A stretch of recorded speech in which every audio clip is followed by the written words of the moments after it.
आप सुन रहे हैं मुंशी प्रेमचंद्र की मनमोहक कहानियाँ। आज की कहानी का शीर्षक है धिक्कार। अनाथ और विधवा मानी के लिए जीवन में अब रोने के सिवा दूसरा अवलेख न था। वह 5 ही वर्ष की थी जब पिता का देहांत हो गया। मामा ने किसी तरह उसका पालन किया। 16 वर्ष की अवस्था में मोहल्ले वालों की मदद से उसका विवाह भी हो गया, पर साल के अंदर ही माता और पति दोनों ही विदा हो गए। इस विपत्ति में उसने अपने चाचा बंसीधर के सिवा और कोई ऐसा नजर न आया जो उसे आश्रय देता। बंसीधर ने अब तक जो व्यवहार किया था, उसे यह आशा न हो सकती थी कि वह वहाँ शांति के साथ रह सकेगी, पर वह सब कुछ सहने और सब कुछ करने को तैयार थी। वह गाली, झिड़की, मारपीट सब सह लेगी। कोई उस पर संदेह तो न करेगा, उस पर मिथ्या लांछन तो न लगेगा, शोहदों और लुच्चों से तो रक्षा होगी उसकी। बंसीधर को कुल मर्यादा की कुछ चिंता न हुई। मानी की याचना को अस्वीकार न कर सके। लेकिन 2-4 महीनों में ही मानी को मालूम हो गया कि इस घर में बहुत दिनों तक उसका निवाह न होगा। वह घर का सारा काम करती, इशारों पर नाचती, सबको खुश रखने की कोशिश करती, पर ना जाने क्यों चाचा और चाची दोनों उससे जलते रहते। उसके आते ही मेहरी अलग कर दी गई। नहलाने धुलाने के लिए एक लड़का था, उसे भी जवाब दिया गया, पर मानी के इतने उदार होने पर भी चाचा और चाची ना जाने क्यों उससे मुंह फुलाए रहते थे। कभी चाचा घुड़ियाँ जमाते, कभी चाची कोसती, यहाँ तक कि उसकी चचेरी बहन ललता भी बात बात पर उसे गालियाँ देती। घर भर में केवल उसके चचेरे भाई गोकुल ही को उसे सहानुभूति थी। उसकी बातों में कुछ आत्मीयता, कुछ स्नेह का परिचय मिलता था। वह अपनी माता का स्वभाव जानता था। अगर वह उसे समझाने की चेष्टा करता या खुल्लम खुल्ला मानी का पक्ष लेता, तो मानी को एक घड़ी घर में रहना कठिन हो जाता। इसलिए उसकी सहानुभूति मानी ही को दिलासा देने तक रह जाती थी। वह कहता, बहन मुझे कहीं नौकर हो जाने दो, फिर तुम्हारे कष्टों का अंत हो जाएगा। तब देखूंगा कौन तुम्हें तिरछी आंखों से देखता है। जब तक पढ़ता हूँ तभी तक तुम्हारे बुरे दिन हैं। मानी ये स्नेह में डूबी हुई बातें सुनकर पुलकित हो जाती और उसका रोआ रोआ गोकुल को आशीर्वाद देने लगता। आज ललिता का विवाह है। सवेरे से ही मेहमानों का आना शुरू हो गया है। गहनों की झनकार से घर गूंज रहा है। मानी भी मेहमानों को देख देख कर खुश हो रही है। उसकी देह पर कोई आभूषण नहीं है और न उसे सुंदर कपड़े ही दिए गए हैं, फिर भी उसका मुख प्रसन्न है। आधी रात हो गई थी। विवाह का मुहूर्त निकट आ गया था। जनवासे से चढ़ावे की चीजें आईं। सभी औरतें उत्सुक हो होकर उन चीजों को देखने लगी। ललिता को आभूषण पहनाए जाने लगे। मानी के हृदय में बड़ी इच्छा हुई कि जाकर वधू को देखे। अभी कल जो बालिका थी, उसे आज वधू वेश में देखने की इच्छा न रोक पाई। वह मुस्कुराती हुई कमरे में घुसी। सहसा उसकी चाची ने झिड़क कर कहा, तुझे यहाँ किसने बुलाया था? निकल जा यहाँ से। मानी ने बड़ी बड़ी यातनाएं सही थी, पर आज वह झिड़की उसके हृदय में बाण की तरह चुभ गई। उसका मन उसे धिक्कारने लगा। तेरे छिछोरेपन का यही पुरस्कार है। यहाँ सुहागिनों के बीच में तेरे आने की क्या जरूरत थी?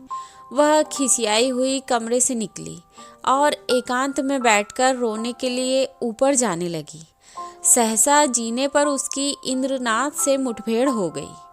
इंद्रनाथ गोकुल का सहपाठी और परम मित्र था। वह भी न्योते में आया हुआ था। इस वक्त गोकुल को खोजने के लिए ऊपर आया था। मानी को वह 2-1 बार देख चुका था और यह भी जानता था कि वहाँ उसके साथ बड़ा दुर्व्यवहार किया जाता है। चाची की बातों की झनक उसके कान में भी पड़ गई थी। मानी को ऊपर जाते देखकर वह उसके चित्त का भाव समझ गया था और उसे संतावना देने के लिए ऊपर आया। मगर दरवाजा भीतर से बंद था। उसने किवाड़ की दरार से भीतर झांका। मानी मेज के पास खड़ी रो रही थी। उसने धीरे से कहा, मानी द्वार खोल दो। मानी उसकी आवाज़ सुनकर कोने में छिप गई और गंभीर स्वर में बोली, क्या काम है? इंद्रनाथ ने गदगद स्वर में कहा, तुम्हारे पैरों पड़ता हूँ मानी, खोल दो। यह स्नेह में डूबा हुआ विनय मानी के लिए अभूतपूर्व था। इस निर्दय संसार में कोई उससे ऐसी विनती भी कर सकता है, इसकी उसने स्वप्न में भी कल्पना न की थी। मानी ने कांपते हुए हाथों से द्वार खोल दिया। इंद्रनाथ झपटकर कमरे में घुसा। देखा कि छत के पंखे के कड़े से एक रस्सी लटक रही है। उसका हृदय कांप उठा। उसने तुरंत जेब से चाकू निकालकर रस्सी काट दी और बोला, क्या करने जा रही थी मानी? जानती हो इस अपराध का क्या दंड है? मानी ने गर्दन झुकाकर कहा, इस दंड से कोई और दंड कठोर हो सकता है?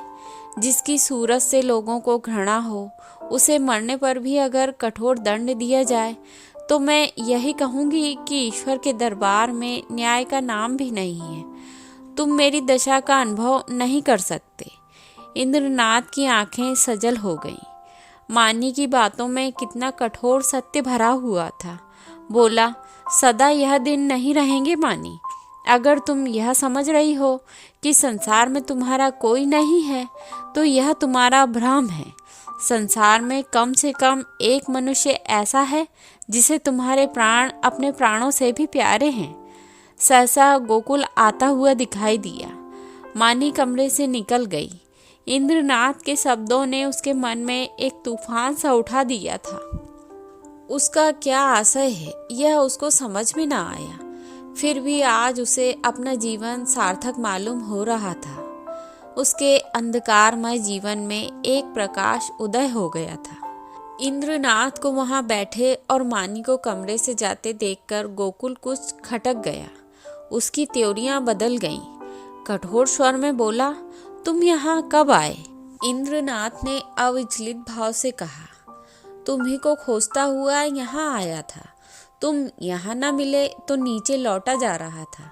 अगर मैं चला गया होता तो इस वक्त तुम्हें यह कमरा बंद मिलता और पंखे के कड़े में एक लाश लटकती हुई नजर आती। गोकुल ने समझा यह अपने अपराध को छिपाने के लिए कोई बहाना निकाल रहा है। तीव्र कंठ से बोला, तुम यह विश्वासघात करोगे, मुझे ऐसी आशा न थी। इंद्रनाथ का चेहरा लाल हो गया। वह आवेश में आकर खड़ा हो गया और बोला, ना मुझे यह आशा थी कि तुम मुझ पर इतना बड़ा लांछन रख दोगे। मुझे ना मालूम था कि तुम मुझे इतना नीच और कुटिल समझते हो। मानी तुम्हारे लिए तिरस्कार की वस्तु हो, मेरे लिए वह श्रद्धा की वस्तु है और रहेगी। मुझे तुम्हारे सामने अपनी सफाई देने की जरूरत नहीं है, लेकिन मानी मेरे लिए उससे कहीं पवित्र है जितनी तुम समझते हो।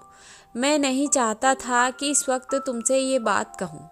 इसके लिए और अनुकूल परिस्थितियों की राह देख रहा था, लेकिन मामला आ पड़ने पर कहना ही पड़ रहा है। मैं यह तो जानता था कि मानी का तुम्हारे घर में कोई आदर नहीं है, लेकिन तुम लोग उसे इतना नीच और त्याज्य समझते हो, यह आज तुम्हारी माताजी की बातें सुनकर मालूम हुआ।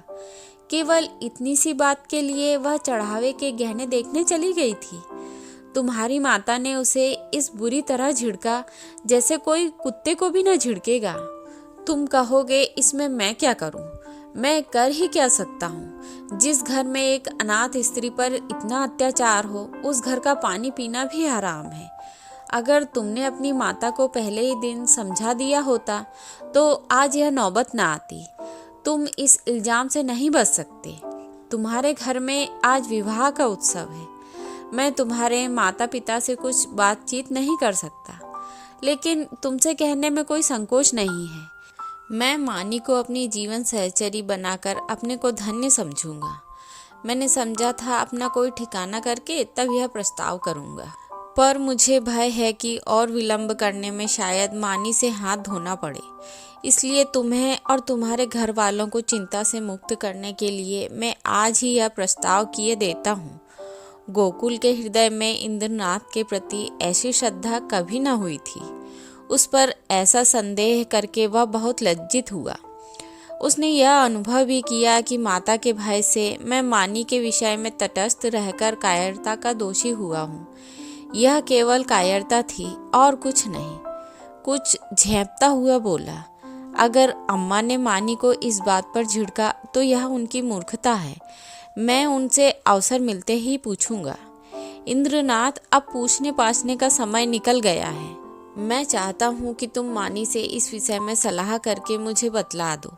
मैं नहीं चाहता कि अब वह यहाँ क्षण भर भी रहे। मुझे आज मालूम हुआ कि वह गर्विणी प्रकृति की स्त्री है और सच पूछो तो मैं उसके स्वभाव पर मुग्ध हो गया हूँ। ऐसी स्त्री अत्याचार नहीं सह सकती। गोकुल ने डरते डरते कहा, लेकिन तुम्हें मालूम है वह विधवा है। जब हम किसी के हाथों अपना असाधारण हित होते देखते हैं तो हम अपनी सारी बुराइयां उसके सामने खोलकर रख देते हैं। हम उसे दिखाना चाहते हैं कि हम आपकी इस कृपा के सर्वथा अयोग्य नहीं हैं। इंद्रनाथ ने मुस्कुराकर कहा, जानता हूँ, सुन चुका हूँ और इसलिए तुम्हारे बाबूजी से कुछ कहने का मुझे अब तक साहस नहीं हुआ। लेकिन न जानता तो भी इसका मेरे निश्चय पर कोई असर न पड़ता। मानी विधवा ही नहीं, अछूत हो, उससे भी गई बीती अगर कुछ भी हो सकती है वह भी हो, फिर भी मेरे लिए वह रमणी रत्न है। हम छोटे छोटे कर्मों के लिए तजुर्बेकार आदमी खोजते हैं, मगर जिसके साथ हमें जीवन यात्रा करनी है उसमें तजुर्बे का होना ऐब समझते हैं। मैं न्याय का गला घोटने वालों में से नहीं हूँ। विपत्ति से बढ़कर तजुर्बा सिखाने वाला कोई विद्यालय आज तक नहीं खुला। जिसने इस विद्यालय में डिग्री ले ली उसके हाथों में हम निश्चित होकर जीवन की बागडोर दे सकते हैं। किसी रमणी का विधवा होना मेरी आंखों में दोष नहीं है, गुण है। गोकुल ने प्रसन्न होकर, लेकिन तुम्हारे घर के लोग? इंद्रनाथ ने दृढ़ता से कहा, मैं अपने घर वालों को इतना मूर्ख नहीं समझता कि इस विषय में आपत्ति करें। लेकिन वे आपत्ति करें भी तो मैं अपनी किस्मत अपने ही हाथ में रखना पसंद करता हूँ। मेरे बड़ों को मुझ पर अनेकों अधिकार हैं। बहुत सी बातों में मैं उनकी इच्छा को कानून समझता हूँ, लेकिन जिस बात को मैं अपनी आत्मा के विकास के लिए शुभ समझता हूँ उसमें मैं किसी से दबाना नहीं चाहता। मैं इस गर्व का आनंद उठाना चाहता हूँ कि मैं स्वयं अपने जीवन का निर्माता हूँ। गोकुल ने कुछ शंकित होकर कहा, और अगर मानी न मंजूर करे? इंद्रनाथ की यह शंका बिल्कुल निर्मूल जान पड़ती। बोले, तुम इस समय बच्चों की सी बातें कर रहे हो गोकुल। यह मानी हुई बात है कि मानी आसानी से मंजूर न करेगी। वह इस घर में ठोकरें खाएगी, झिड़कियां सहेगी, गालियां भी सुनेगी, पर इसी घर में रहेगी। युगों के संस्कारों को मिटा देना इतना आसान नहीं है, लेकिन हमें उसको राजी करना पड़ेगा। उसके मन में संचित संस्कारों को निकालना पड़ेगा। मैं विधवाओं के पुनर्विवाह के पक्ष में नहीं हूँ। मेरा ख्याल है कि पतिव्रत का यह अलौकिक आदर्श संसार का अमूल्य रत्न है और हमें बहुत सोच समझकर उस पर आघात करना चाहिए। लेकिन मानी के विषय में वह बात ही नहीं उठती। प्रेम और भक्ति नाम से नहीं, व्यक्ति से होती है। जिस पुरुष की उसने सूरत भी नहीं देखी उससे प्रेम नहीं हो सकता। केवल रस्म की बात है। इस आडंबर की, इस दिखावे की हमें परवाह नहीं करनी चाहिए। देखो, शायद कोई तुम्हें बुला रहा है। मैं भी चाहता हूँ 2-3 दिन में फिर मिलूँगा, मगर ऐसा ना कहो कि तुम संकोच में पड़कर सोचते विचारते रह जाओ और दिन निकलते जाएं। गोकुल ने उसके गले में हाथ डालकर कहा, मैं परसों खुद ही आऊँगा। बारात विदा हो गई थी। मेहमान भी रुखसत हो गए थे। रात के 9 बज गए थे। विवाह के बाद की नींद मशहूर है। घर के सभी लोग सरे शाम से सो रहे थे। कोई चारपाई पर, कोई तखत पर, कोई जमीन पर। जिसे जहाँ जगह मिल गई वहीं सो रहा था। केवल मानी घर की देखभाल कर रही थी और ऊपर गोकुल अपने कमरे में बैठा हुआ समाचार पढ़ रहा था। सहसा गोकुल ने पुकारा, मानी, एक गिलास ठंडा पानी तो लाना, बड़ी प्यास लगी है। मानी पानी लेकर ऊपर गई और मेज पर पानी रखकर लौटना ही चाहती थी कि गोकुल ने कहा, जरा ठहरो मानी, तुमसे कुछ कहना है। मानी ने कहा, अभी फुर्सत नहीं है भाई, सारा घर सो रहा है, कहीं कोई घुस आए तो लोटा थाली भी न बचे। गोकुल ने कहा, घुस आने दो, मैं तुम्हारी जगह होता तो चोरों से मिलकर चोरी करवा देता। मुझे इसी वक्त इंद्रनाथ से मिलना है, मैंने उससे आज मिलने का वचन दिया है। देखो, संकोच मत करना, जो बात पूछ रहा हूँ उसका जल्द उत्तर देना, देर होगी तो वह घबराएगा। इंद्रनाथ को तुमसे प्रेम है, यह तुम जानती हो ना? मानी ने मुंह फेर कर कहा, यही बात कहने के लिए मुझे बुलाया था, मैं कुछ नहीं जानती। गोकुल, खैर, यह वह जाने और तुम जानो, वह तुमसे विवाह करना चाहता है, वैदिक रीति से विवाह होगी, तुम्हें स्वीकार है? मानी की गर्दन शर्म से झुक गई, वह कुछ जवाब न दे सकी। गोकुल ने फिर कहा, दादा और अम्मा से यह बात नहीं कही गई है, इसका कारण तुम जानती ही हो, वह तुम्हें घुड़कियां दे देकर जला जलाकर चाहे मार डाले, पर वह विवाह करने की सम्मति कभी न देंगे, इससे उनकी नाक कट जाएगी। इसलिए अब इसका निर्णय तुम्हारे ही ऊपर है। मैं तो समझता हूँ तुम्हें स्वीकार कर लेना चाहिए। इंद्रनाथ तुमसे प्रेम तो करता ही है, यों भी निष्कलंक चरित्र का आदमी है और बला का दिलेर भी है, भय तो उसे छू ही नहीं गया है। मुझे तुम्हें सुखी देखकर सच्चा आनंद होगा। मानी के हृदय में एक वेग उठ रहा था, मगर मुंह से आवाज न निकली। गोकुल ने अब की बार खींचकर कहा, देखो मानी, यह चुप रहने का समय नहीं है, सोचती क्या हो? मानी ने कांपते हुए स्वर में कहा, हाँ। गोकुल के हृदय का बोझ हल्का हो गया, मुस्कुराने लगा। मानी शर्म के मारे वहाँ से भाग गई। शाम को गोकुल ने अपनी माँ से कहा, अम्मा, इंद्रनाथ के घर आज कोई उत्सव है। उसकी माता अकेली घबरा रही थी कि कैसे काम होगा। मैंने कहा, मैं मानी को भेज दूंगा, तुम्हारी आज्ञा हो तो मानी को पहुंचा दूं, कल परसों तक चली आवेगी। मानी उसी वक्त वहां आ गई। गोकुल ने उसकी ओर कनखियों से ताका। मानी लज्जा से गड़ गई, भागने का रास्ता ना मिला। माता ने कहा, मुझसे क्या पूछते हो, वह जाए तो ले जाओ। गोकुल ने मानी से कहा, कपड़े पहनकर तैयार हो जाओ, तुम्हें इंद्रनाथ के घर चलना है। मानी ने आपत्ति की, मेरा जी अच्छा नहीं है, मैं न जाऊंगी। गोकुल की माँ ने कहा, चली क्यों नहीं जाती, क्या वहाँ कोई पहाड़ खोदना है? मानी एक सफ़ेद साड़ी पहनकर तांगे पर बैठी तो उसका हृदय कांप रहा था और बार बार आंखों में आंसू भर आते थे। उसका हृदय बैठा जाता था, मानो नदी में डूबने जा रही हो। तांगा कुछ दूर निकल गया तो उसने गोकुल से कहा, भैया, मेरा जी न जाने कैसा हो रहा है, घर लौट चलो, तुम्हारे पैर पड़ती हूँ। गोकुल ने कहा, तू पागल है, यहाँ सब लोग तेरी राह देख रहे हैं और तू कहती है लौट चलो। मानी, मेरा मन कहता है कोई अनिष्ट होने वाला है। गोकुल, और मेरा मन कहता है तू रानी बनने जा रही है। मानी, 10-5 दिन ठहर क्यों नहीं जाते? कह देना मानी बीमार है। गोकुल, पागलों किसी बातें ना करो। मानी, लोग कितना हंसेंगे। गोकुल, मैं शुभ कार्य में किसी की हंसी की परवाह नहीं करता। मानी, अम्मा तुम्हें घर में घुसने न देगी, मेरे कारण तुम्हें भी झिड़कियाँ मिलेगी। गोकुल, इसकी कोई परवाह नहीं है, उनकी तो यह आदत ही है। तांगा पहुंच गया। इंद्रनाथ की माता विचारशील महिला थी, उन्होंने आकर वधू को उतारा और भीतर ले गई। गोकुल यहाँ से घर चला तो 11 बज रहे थे। एक ओर तो शुभ कार्य के पूरा करने का आनंद था और दूसरी ओर भय था कि कल मानी ना जाएगी तो लोगों को क्या जवाब दूंगा। उसने निश्चय किया, चलकर सब साफ साफ कह दूंगा। छिपाना व्यर्थ है, आज नहीं कल, कल नहीं तो परसों, सब कुछ कहना ही पड़ेगा, तो इसलिए आज ही क्यों ना कह दूं। यह निश्चय करके वह घर में दाखिल हुआ। माता ने किवाड़ खोलते हुए कहा, इतनी रात तक क्या करने लगे, उसे भी क्यों न लेते आए, कल सवेरे चौका बर्तन कौन करेगा? गोकुल ने सिर झुकाकर कहा, वह तो अब शायद लौट कर ना आवे अम्मा, उसके वहीं रहने का प्रबंध हो गया है। माता ने आंखें फाड़कर कहा, क्या बकता है, भला वह वहाँ कैसे रहेगी? गोकुल, इंद्रनाथ से उसका विवाह हो गया है। माता मानो आकाश से गिर पड़ी, उन्हें कुछ सुध न रही कि मेरे मुंह से यह क्या निकल रहा है। कुलगार, भड़ुआ, हरामजादा और न जाने क्या क्या कहा। यहाँ तक कि गोकुल का धैर्य चरम सीमा की उल्लंघन कर गया। उसका मुंह लाल हो गया, त्योरियां चढ़ गईं। बोला, अम्मा बस करो, अब मुझ में इससे ज़्यादा सुनने की सामर्थ्य नहीं है।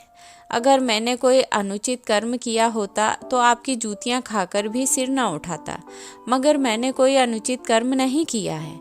मैंने वही किया जो ऐसी दशा में मेरा कर्तव्य था और जो हर एक भले आदमी को करना चाहिए। तुम मूर्ख हो, तुम्हें कुछ नहीं मालूम कि समय की क्या प्रगति है, इसलिए अब तक मैंने धैर्य के साथ तुम्हारी गालियां सुनी। तुमने और मुझे दुख के साथ कहना पड़ता है कि पिताजी ने भी मानी के जीवन को नरकीय बना रखा था। तुमने उससे ऐसी ऐसी प्रताड़नाएं दी कि कोई अपने शत्रु को भी ना देगा। इसलिए ना कि वह तुम्हारी आश्रित थी, इसलिए ना कि वह अनाथिनी थी। अब वह तुम्हारी गालियां नहीं खाएगी। जिस दिन तुम्हारे घर में विवाह का उत्सव हो रहा था, तुम्हारे ही एक कठोर वाक्य से आहत होकर वह आत्महत्या करने जा रही थी।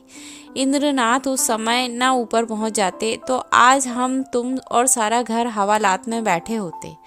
माथा ने आंखें मटकाकर कहा, आहा, कितने सपूत बेटे हो तुम कि सारे घर को संकट से बचा लिया। क्यों ना हो, अभी बहन की बारी है। कुछ दिन में मुझे ले जाकर किसी के गले बांध आना, फिर तुम्हारी चांदी हो जाएगी। यह रोजगार सबसे अच्छा है। पढ़ लिख कर क्या करोगे बेटा? गोकुल मर्म वेदना से तिलमिला उठा। व्यथित कंठ से बोला, ईश्वर न करे कि कोई बालक तुम जैसी माता के गर्भ से जन्म ले। तुम्हारा मुंह देखना भी पाप है। यह कहता हुआ वह घर से निकल पड़ा और उन्मत्तों की तरह एक तरफ चल खड़ा हुआ। जोर के झोंके चल रहे थे, पर उसे मालूम हो रहा था कि सांस लेने के लिए हवा नहीं है। 1 सप्ताह बीत गया, पर गोकुल का कहीं पता नहीं। इंद्रनाथ को बम्बई में एक जगह मिल गई थी। वह वहाँ चला गया था। वहाँ रहने का प्रबंध करके अपनी माता को तार देगा और तब सास और बहू वहाँ चली आएंगी। बंसीधर को पहले संदेह हुआ कि गोकुल इंद्रनाथ के घर छिपा होगा, पर जब वहाँ पता न चला तो उन्होंने सारे शहर में खोजपूछ शुरू की। जितने मिलने वाले मित्र, स्नेही, संबंधी थे, सभी के घर गए, पर सब जगह से साफ जवाब पाया। दिन भर दौड़ धूप कर शाम को घर आते तो स्त्री को आड़े हाथों लेते और कोसो लड़के को, पानी पी पी कर कोसो। न जाने तुम्हें कब बुद्धि आएगी भी या नहीं। गई थी चुड़ैल जाने देती। एक बोझ सिर से टला था, एक महरी रख लो काम चल जाएगा। जब वह न थी तो क्या घर भूखों मरता था। विधवाओं के पुनर्विवाह चारों ओर तो हो रहे हैं। यह कोई अनहोनी बात नहीं है। हमारे बस की बात होती तो इन विधवा विवाह के पक्षपातियों को देश से निकाल देते, शाप देकर जला देते, लेकिन यह हमारे बस की बात नहीं। फिर तुमसे इतना भी नहीं हो सका कि मुझसे तो पूछ लेती, मैं जो उचित समझता करता। क्या तुमने समझा था मैं दफ्तर से लौटकर आऊँगा ही नहीं, वहीं मेरी अंत्येष्टि हो जाएगी? बस लड़के पर टूट पड़ी। अब रो खूब दिल खोलकर। संध्या हो गई थी। बंसीधर स्त्री को फटकारें सुनाकर द्वार पर उद्वेग की दिशा में टहल रहे थे। रह रहकर मानी पर क्रोध आता था। इसी राक्षसी के कारण मेरे घर का सर्वनाश हुआ है। ना जाने किस बुरी साइत में आई कि घर को मिटाकर छोड़ा। वह ना आई होती तो आज क्या यह बुरे दिन देखने पड़ते। कितना होनहार, कितना प्रतिभाशाली लड़का था, ना जाने कहाँ गया। एकाएक एक बुढ़िया उनके समीप आई और बोली, बाबू साहब, यह खत लाई हूँ, ले लीजिए। बंसीधर ने लपक कर बुढ़िया के हाथों से पत्र ले लिया। उनकी छाती आशा से धक धक करने लगी। गोकुल ने शायद यह पत्र लिखा होगा। अंधेरे में कुछ न सूझा। पूछा, कहाँ से लाई है? बुढ़िया ने कहा, वही जो बाबू हुसैनगंज में रहते हैं, जो बम्बई में नौकर हैं, उन्हीं की बहू ने भेजा है। बंसीधर ने कमरे में जाकर लैंप जलाया और पत्र पढ़ने लगे। मानी का खत था। लिखा था, पूज्य चाचा जी, अभागिनी मानी का प्रणाम स्वीकार कीजिए। मुझे यह सुनकर अत्यंत दुख हुआ कि गोकुल भैया कहाँ चले गए और अब तक पता नहीं चला। मैं ही इसका कारण हूँ। यह कलंक मेरे ही मुख पर लगना था, वह भी लग गया। मेरे कारण आपको इतना शोक हुआ, इसका मुझे बहुत दुख है, मगर भैया आवेंगे अवश्य, इसका मुझे विश्वास है। मैं इसी 9 बजे वाली गाड़ी से बम्बई जा रही हूँ। मुझसे जो अपराध हुए हैं उन्हें क्षमा कीजिएगा। और चाचा जी, ईश्वर से मेरी यही प्रार्थना है कि गोकुल भैया सकुशल घर लौट आवें। ईश्वर की इच्छा हुई तो भैया के विवाह में आपके चरणों के दर्शन करूंगी। बंसीधर ने पत्र को फाड़कर पुर्जे पुर्जे कर डाला। घड़ी में देखा तो 8 बज रहे थे। तुरंत कपड़े पहने सड़क पर आकर इक्का किया और स्टेशन चले। बम्बई मेल प्लेटफार्म पर खड़ी थी। मुसाफिरों में भगदड़ मची हुई थी। खींचे वालों की चीख पुकार से कान में पड़ी आवाज़ न सुनाई देती थी। गाड़ी छूटने में थोड़ी ही देर थी। मानी और उसकी सास एक जनाने कमरे में बैठी हुई थी। मानी सजल नेत्रों से सामने ताक रही थी। अतीत चाहे दुखद ही क्यों न हो, उसकी स्मृतियाँ मधुर होती हैं। मानी आज उन बुरे दिनों को स्मरण करके सुखी हो रही थी। गोकुल से अब न जाने कब भेंट होगी। चाचा जी आ जाते तो उनके दर्शन कर लेती। कभी कभी बिगड़ते थे तो क्या, उसके भले ही के लिए तो डांटते थे।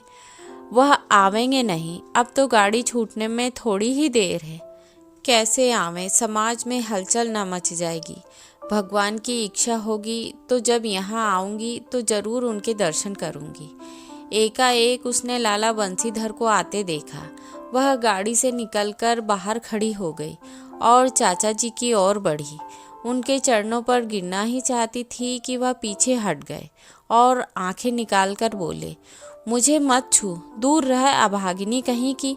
मुंह में कालिख लगाकर मुझे पत्र लिखती है। तुझे मौत नहीं आती? तूने मेरे कुल का सर्वनाश कर दिया। आज तक गोकुल का पता नहीं है। तेरे ही कारण वह घर से निकला और तू अभी तक मेरी छाती पर मूंग दलने को बैठी है। तेरे लिए क्या गंगा में पानी नहीं है? मैं तुझे ऐसी उल्टा ऐसी हरजाई समझता तो पहले दिन ही तेरा गला घोंट देता। अब मुझे अपनी भक्ति दिखलाने चली है। तुझ जैसी पापिष्टाओं का मरना ही अच्छा है। पृथ्वी का बोझ ही कम हो जाएगा। प्लेटफार्म पर सैकड़ों आदमियों की भीड़ लग गई थी और बंसीधर निर्लज्ज भाव से गालियों की बौछार कर रहे थे। किसी की समझ में न आता था क्या माजरा है, पर मन में सब लाला को धिक्कार रहे थे। मानी पाषाण मूर्ति के समान खड़ी थी, मानो वहाँ जम गई हो। उसका सारा अभिमान चूर चूर हो गया। ऐसा जी चाहता था कि धरती फट जाए और मैं उसमें समा जाऊं। कोई वज्र गिरकर उसके जीवन, अधम जीवन का अंत कर दे। इतने आदमियों के सामने उसका पानी उतर गया। उसकी आंखों से आंसू की एक बूंद भी ना निकली। हृदय में आंसू ना थे, उसकी जगह एक दावा नल सा दहक रहा था, जो मानो वेग से मस्तिष्क की ओर बढ़ता चला जाता था। संसार में कौन जीवन इतना अधम होगा? सास ने पुकारा, बहू अंदर आ जाओ। गाड़ी चली तो माता ने कहा, ऐसा बेशर्म आदमी नहीं देखा। मुझे तो ऐसा क्रोध आ रहा था कि इसका मुंह नोच लूं। मानी ने सिर ऊपर न उठाया। माता फिर बोली, ना जाने इन सड़ियलों को कब बुद्धि आएगी। अब तो मरने के दिन भी आ गए। पूछो, तेरा लड़का भाग गया तो क्या करें? अगर ऐसे पापी ना होते तो यह वज्र ही क्यों गिरता? मानी ने फिर भी मुंह न खोला। शायद उसे कुछ सुनाई ही ना देता था। शायद उसे अपने अस्तित्व का ज्ञान भी ना था। वह टकटकी लगाए खिड़की की ओर ताक रही थी। उस अंधकार में उसे न जाने क्या सूझ रहा था। कानपुर आया। माता ने पूछा, बेटी कुछ खाओगी? थोड़ी सी मिठाई खा लो। 10 कब के बज गए। मानी ने कहा, अभी तो भूख नहीं है अम्मा, फिर खा लूँगी। माता सोई, मानी भी लेटी, पर चाचा की वह सूरत आंखों के सामने खड़ी थी और उनकी बातें कानों में गूंज रही थी। आह, मैं इतनी नीच हूँ, ऐसी पतित कि मेरे मर जाने से पृथ्वी का भार हल्का हो जाएगा। क्या कहा था, तू अपने माँ बाप की बेटी है तो फिर मुंह मत दिखाना। ना दिखाऊंगी। जिस मुंह पर ऐसी कालीमा लगी हुई है उससे किसी को दिखाने की इच्छा भी नहीं है। गाड़ी अंधकार को चीरती चली जा रही थी। मानी ने अपना ट्रंक खोला और अपने आभूषण निकालकर उसमें रख दिए। फिर इंद्रनाथ का चित्र निकालकर उसे देर तक देखती रही। उसकी आंखों में गर्व की एक झलक सी दिखाई दी। उसने तस्वीर रख दी और आप ही आप बोली, नहीं नहीं, मैं तुम्हारे जीवन को कलंकित नहीं कर सकती। तुम देवतुल्य हो, तुमने मुझ पर दया की है। मैं अपने पूर्व संस्कारों का प्रायश्चित कर रही थी। तुमने मुझे उठाकर हृदय से लगा लिया, लेकिन मैं तुम्हें कलंकित न करूँगी। तुम्हें मुझसे प्रेम है। तुम मेरे लिए अनादर, अपमान, निंदा सब सह लोगे, पर मैं तुम्हारे जीवन का भार न बनूंगी। गाड़ी अंधकार को चीरती चली जा रही थी। मानी आकाश की ओर इतनी देर तक देखती रही कि सारे तारे अदृश्य हो गए और उस अंधकार में उसे अपनी माता का स्वरूप दिखाई दिया। ऐसा उज्जवल, ऐसा प्रत्यक्ष कि उसने चौंक कर आंखें बंद कर लीं। फिर कमरे के अंदर देखा तो माताजी सो रही थीं। ना जाने कितनी रात गुजर चुकी थी। दरवाज़ा खुलने की आहट से माताजी की आंखें खुल गईं। गाड़ी तेजी से चली जा रही थी, मगर बहू का पता न था। वह आंखें मलकर उठ बैठी और पुकारा, बहू बहू। कोई जवाब न मिला। उसका हृदय धक धक करने लगा। ऊपर के बर्थ पर नज़र डाली। पेशाब खाने में देखा, बेंचों के नीचे देखा, बहू कहीं न थी। तब वह द्वार पर आकर खड़ी हो गई। शंका हुई, यह द्वार किसने खोला? कोई गाड़ी में तो नहीं आया? उसका जी घबराने लगा। उसने किवाड़ बंद कर दिया और जोर जोर से रोने लगी। किससे पूछे? रेलगाड़ी अब जाने कितनी देर में रुकेगी।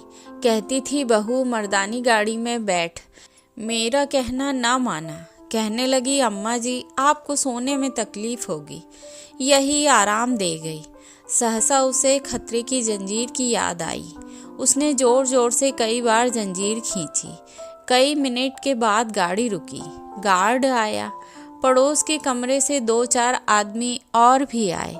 फिर लोगों ने सारा कमरा तलाश किया।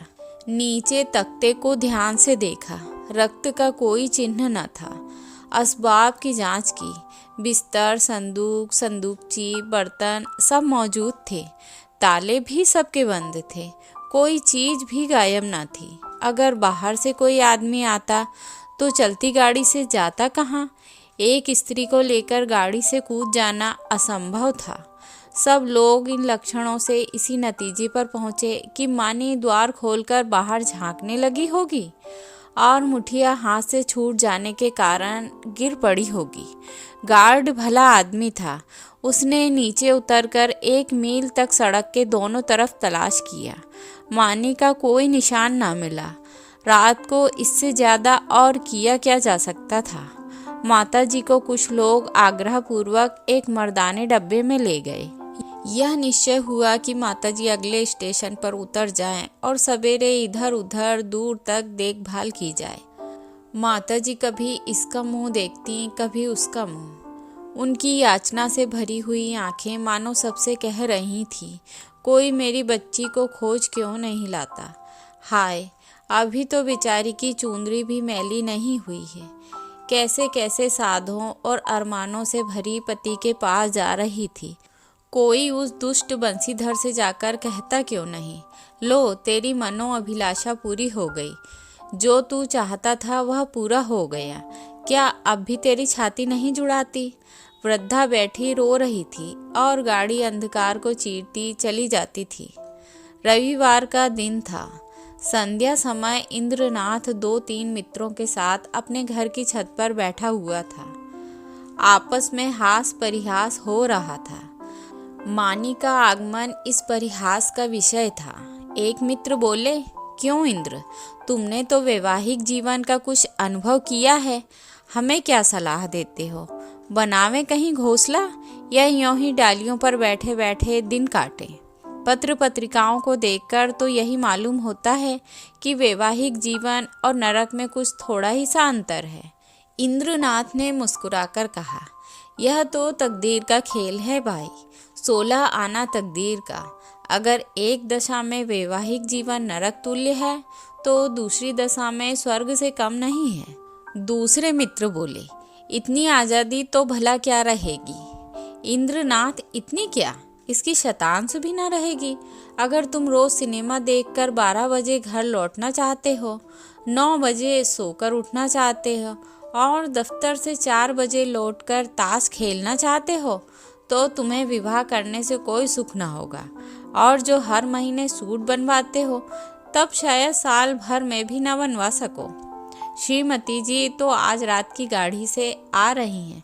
हाँ, मेल से। मेरे साथ चलकर उन्हें रिसीव करोगे ना?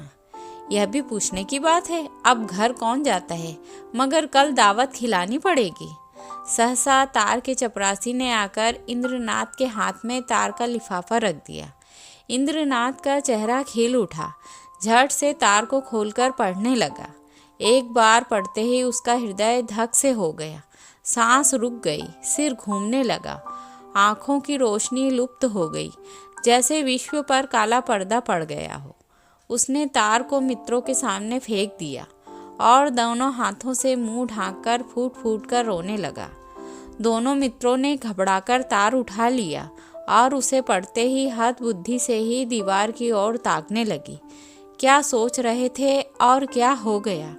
तार में लिखा था, मानी गाड़ी से कूद पड़ी, उसकी लाश लालपुर से 3 मील दूर पाई गई। मैं लालपुर में हूँ, तुरंत आओ। एक मित्र ने कहा, किसी शत्रु ने झूठी खबर ना भेज दी हो? दूसरे मित्र बोले, हाँ, कभी कभी लोग ऐसी शरारतें करते हैं। इंद्रनाथ ने शून्य नेत्रों से उनकी ओर देखा, पर मुंह से कुछ बोले नहीं। कई मिनट तीनों आदमी निर्वाक निस्पंद बैठे रहे। एकाएक इंद्रनाथ खड़े हो गए और बोले, मैं इस गाड़ी से जाऊंगा।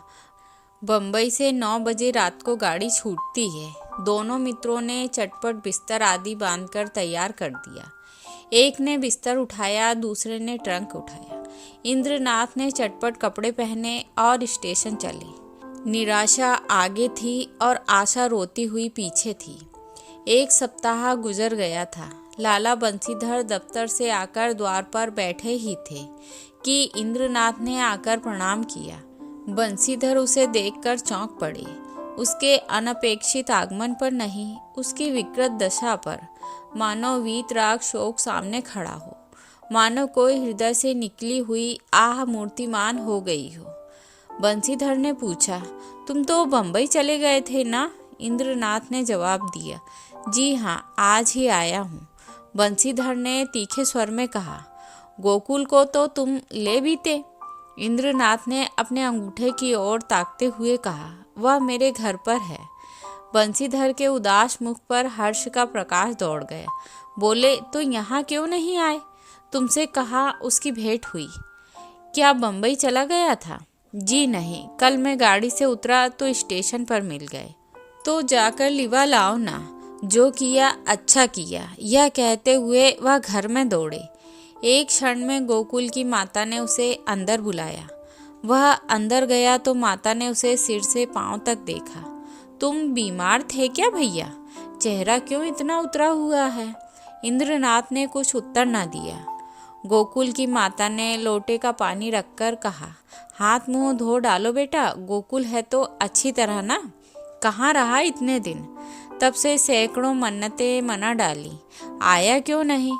इंद्रनाथ ने हाथ मुंह धोते हुए कहा, मैंने तो कहा था चलो, लेकिन डर के मारे नहीं आते। और था कहाँ इतने दिन? कहते थे देहातों में घूम रहा था। तो क्या तुम अकेले बम्बई से आए हो? जी नहीं, अम्मा भी आई हैं। गोकुल की माता ने कुछ सकुच कर पूछा, मानी तो अच्छी तरह है? इंद्रनाथ ने हंसकर कहा, जी हाँ, अब वह बड़े सुख से है, संसार के बंधनों से छूट गई है। माता ने अविश्वास करके कहा, चल नटखट कहीं का, बेचारी को कोस रहा है, मगर इतनी जल्दी बम्बई से लौट क्यों आए? इंद्रनाथ ने मुस्कुराते हुए कहा, क्या करता, माता जी का तार बम्बई में मिला कि मानी ने गाड़ी से कूदकर प्राण दे दिए हैं। वह लालपुर में पड़ी हुई थी, दौड़ा हुआ आया, वहीं दाह क्रिया की, आज घर चला आया। अब मेरा अपराध क्षमा कीजिए। वह और कुछ न कह सका। आंसुओं के वेग ने गला बंद कर दिया। जेब से एक पत्र निकालकर माता के सामने रखता हुआ बोला, उनके संदूक में यही पत्र मिला है। गोकुल की माता कई मिनट तक मरमाहत सी बैठी जमीन की ओर ताकती रही। शोक और उससे अधिक पश्चाताप ने सिर को दबा रखा था। फिर पत्र पढ़ने लगी। स्वामी, जब यह पत्र आपके हाथों में पहुंचेगा तब तक मैं इस संसार से विदा हो जाऊंगी। मैं बड़ी अभागिनी हूँ। मेरे लिए इस संसार में स्थान नहीं है। आपको भी मेरे कारण क्लेश और निंदा ही मिलेगी। मैंने सोचकर देखा और यही निश्चय किया कि मेरे लिए मरना ही अच्छा है। मुझ पर आपने जो दया की थी उसके लिए आपको क्या प्रतिदान करूं? जीवन में मैंने कभी किसी वस्तु की इच्छा नहीं की, परंतु मुझे दुख है कि आपके चरणों पर सिर रखकर न मर सकी। मेरी अंतिम याचना यह है कि मेरे लिए आप शोक न कीजिएगा। ईश्वर आपको सदा सुखी रखे। माताजी ने पत्र रख दिया और आंखों से आंसू बहने लगे। बरामदे में बंसीधर निष्पंद खड़े थे और मानी लज्जानत उनके सामने खड़ी थी। तो यह थी कहानी धिक्कार। आशा करती हूँ कि आपको पसंद आएगी।